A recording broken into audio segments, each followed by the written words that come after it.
ನಮಸ್ಕಾರ ವೀಕ್ಷಕರೇ, ನಮ್ಮ ಯೂಟ್ಯೂಬ್ ಚಾನಲ್ಗೆ ನಿಮಗೆಲ್ಲ ಸುಸ್ವಾಗತ. ಇಂದು ನಾವು ಶಿವನ ದೇವಾಲಯದಲ್ಲಿ ಇರುವ ಚಂಡಿಕೇಶ್ವರ ಸ್ವಾಮಿಯ ಕುರಿತು ಸಂಪೂರ್ಣವಾಗಿ ತಿಳಿದುಕೊಳ್ಳೋಣ. ಅದಕ್ಕೂ ಮೊದಲು ನಮ್ಮ ಯೂಟ್ಯೂಬ್ ಚಾನಲನ್ನು ಸಬ್ಸ್ಕ್ರೈಬ್ ಮಾಡಿಕೊಳ್ಳಿ. ಪಕ್ಕದಲ್ಲಿ ಕಾಣುತ್ತಿರುವ ಬೆಲ್ಲೈಕನನ್ನು ಕ್ಲಿಕ್ ಮಾಡಿ. ಶಿವನ ಆರಾಧನೆಯಿಂದ ದುಃಖಗಳು ದೂರವಾಗಿ ಇಷ್ಟಾರ್ಥಗಳು ನೆರವೇರುತ್ತದೆ. ಶಿವಪುರಾಣವನ್ನು ಪಠನೆ ಮಾಡುವುದರಿಂದ ಪಾಪಗಳ ನಿವಾರಣೆ ಮತ್ತು ಮೋಕ್ಷ ಪ್ರಾಪ್ತಿಯಾಗುತ್ತದೆ. ಹಾಗೆಯೇ ಶಿವನ ದೇವಸ್ಥಾನಕ್ಕೆ ಹೋಗುವುದರಿಂದ ಆಧ್ಯಾತ್ಮಿಕ ಶಕ್ತಿಯೊಂದಿಗೆ ಸಂಪರ್ಕ ಸಾಧಿಸಬಹುದು, ನಕಾರಾತ್ಮಕ ಶಕ್ತಿಗಳನ್ನು ನಿವಾರಿಸಬಹುದು, ಮನಸ್ಸಿಗೆ ಶಾಂತಿ ಸಿಗುತ್ತದೆ, ಸಕಾರಾತ್ಮಕ ಶಕ್ತಿಗಳು ಹರಡುತ್ತವೆ ಮತ್ತು ಆಧ್ಯಾತ್ಮಿಕ ಬೆಳವಣಿಗೆಗೆ ಸಹಕಾರಿಯಾಗುತ್ತದೆ.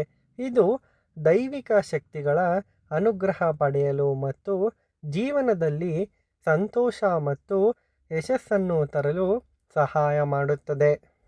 ನಾವು ಶಿವನ ದೇವಸ್ಥಾನಕ್ಕೆ ಹೋದಾಗ ಮೊದಲು ಭಗವಾನ್ ನಂದಿಯನ್ನು ಮುಟ್ಟಿ ನಮಸ್ಕರಿಸಿ ನಂತರ ಶಿವನ ದರ್ಶನಕ್ಕೆ ತೆರಳುತ್ತೇವೆ. ಅವರ ದರ್ಶನವಾದ ನಂತರ ಶಿವನ ದೇವಾಲಯವನ್ನು ಪ್ರದಕ್ಷಿಣೆ ಮಾಡುವಾಗ ಅಲ್ಲಿ ಚಂಡಿಕೇಶ್ವರ ಎಂಬ ಒಬ್ಬರು ಇರುತ್ತಾರೆ. ಸಾಮಾನ್ಯವಾಗಿ ಎಲ್ಲರಂತೆ ಚಂಡಿಕೇಶ್ವರ ಸ್ವಾಮಿಯು ಇರುವುದಿಲ್ಲ.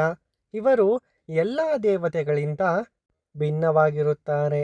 ಅಷ್ಟೇ ಅಲ್ಲದೆ ಇವರ ಬಳಿ ಹೋದಾಗ ಕೈಯನ್ನು ಚಪ್ಪಾಳೆ ಹೊಡೆಯುವ ಮೂಲಕ ಅಥವಾ ಚಿಟಿಕಿ ಹೊಡೆಯುವ ಮೂಲಕ ಮತ್ತು ದೇವರ ಚಿಕ್ಕ ಗುಡಿಗೆ ಬಾಗಿಲಿನಂತಹ ದ್ವಾರದಲ್ಲಿ ಸದ್ದು ಮಾಡುವ ಮೂಲಕ ದೇವರನ್ನು ವಿಶಿಷ್ಟವಾಗಿ ನಮಸ್ಕಾರ ಮಾಡಲಾಗುತ್ತದೆ.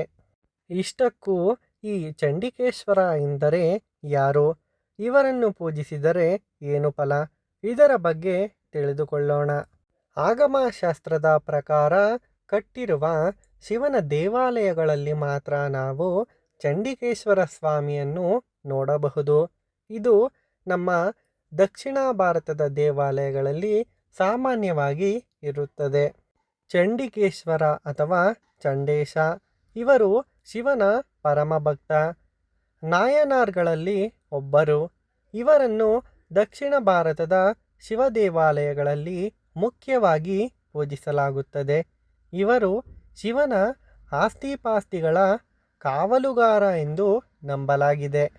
ಭಕ್ತರು ತಮ್ಮ ಪ್ರಸಾದವನ್ನು ಹೊರಗೆ ಕೊಂಡೊಯ್ಯುವ ಮೊದಲು ಇವರಿಗೆ ತೋರಿಸಬೇಕು ಮತ್ತು ಇವರನ್ನು ಎಚ್ಚರಿಸಲು ಚಿಟಕಿ ಅಥವಾ ಚಪ್ಪಾಳೆ ತಟ್ಟುವುದು ಸಾಮಾನ್ಯ ಪದ್ಧತಿ.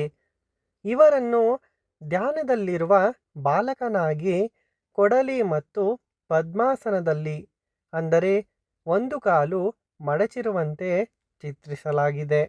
ಚಂಡಿಕೇಶ್ವರರ ಬಗ್ಗೆ ಹಿನ್ನೆಲೆ. ಇವರು ಮೂಲತಃ ವಿಚಾರ ಶರ್ಮ ಎಂಬ ಹೆಸರಿನ ಬಾಲಕನಾಗಿದ್ದರು. ಶಿವನ ಬಗ್ಗೆ ಅಪಾರ ಭಕ್ತಿ ಇತ್ತು. ಶಿವನು ಇವರ ಭಕ್ತಿಗೆ ಮೆಚ್ಚಿ ಇವರನ್ನು ತನ್ನ ಗಣಗಳ ಮುಖ್ಯಸ್ಥನಾಗಿ ನೇಮಿಸಿ ಚಂಡಿಕೇಶ್ವರ ಎಂದು ಮರುನಾಮಕರಣ ಮಾಡಿದರು. ದೇವಸ್ಥಾನದಲ್ಲಿ ಚಂಡಿಕೇಶ್ವರರ ಸ್ಥಾನ. ದಕ್ಷಿಣ ಭಾರತದ ಶಿವ ದೇವಾಲಯಗಳ ಮೊದಲ ಸುತ್ತುವಳಿ ಗೋಡೆಯ ಉತ್ತರ ಪೂರ್ವ ದಿಕ್ಕಿನಲ್ಲಿ ಚಂಡಿಕೇಶ್ವರರ ಸನ್ನಿಧಿ ಇರುತ್ತದೆ. ಇವರನ್ನು ಪೂಜಿಸುವ ಪೂಜಾ ಪದ್ಧತಿ. ಇವರು ಯಾವಾಗಲೂ ಶಿವನ ಧ್ಯಾನದಲ್ಲಿರುತ್ತಾರೆ.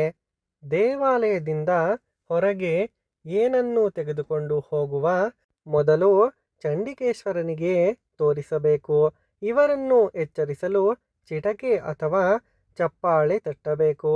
ಇದು ದೇವಾಲಯದ ವಸ್ತುಗಳನ್ನು ಕೊಂಡೊಯ್ಯದಂತೆ ಖಚಿತಪಡಿಸಿಕೊಳ್ಳುತ್ತದೆ. ಚಂಡಿಕೇಶ್ವರರ ಚಿತ್ರಣ. ಚಿಕ್ಕವನಾಗಿ ಕೂದಲುಗಳನ್ನು ಹೆಣೆದುಕೊಂಡು ಕೈಯಲ್ಲಿ ಕೊಡಲಿಯೊಂದಿಗೆ ಅಂಜಲಿ ಮುದ್ರೆಯಲ್ಲಿದ್ದು ಧ್ಯಾನಾಸಕ್ತರಾಗಿರುತ್ತಾರೆ. ಅಷ್ಟೇ ಅಲ್ಲದೆ ನಮ್ಮ ಹೆಮ್ಮೆಯ ಹಂಪಿಯಲ್ಲಿ ಚಂಡಿಕೇಶ್ವರರ ದೇವಾಲಯವಿದೆ. ಹಂಪಿಯಲ್ಲಿರುವ ಈ ದೇವಾಲಯವು ವಿಜಯನಗರ ಕಾಲದ ಅದ್ಭುತ ವಾಸ್ತುಶಿಲ್ಪಕ್ಕೆ ಸಾಕ್ಷಿಯಾಗಿದೆ. ಭವ್ಯವಾದ ಕೆತ್ತನೆಯ ಕಂಬಗಳು ಮತ್ತು ದೇವಾಲಯದ ರಚನೆಯು ಪ್ರವಾಸಿಗರನ್ನು ಸೆಳೆಯುತ್ತದೆ.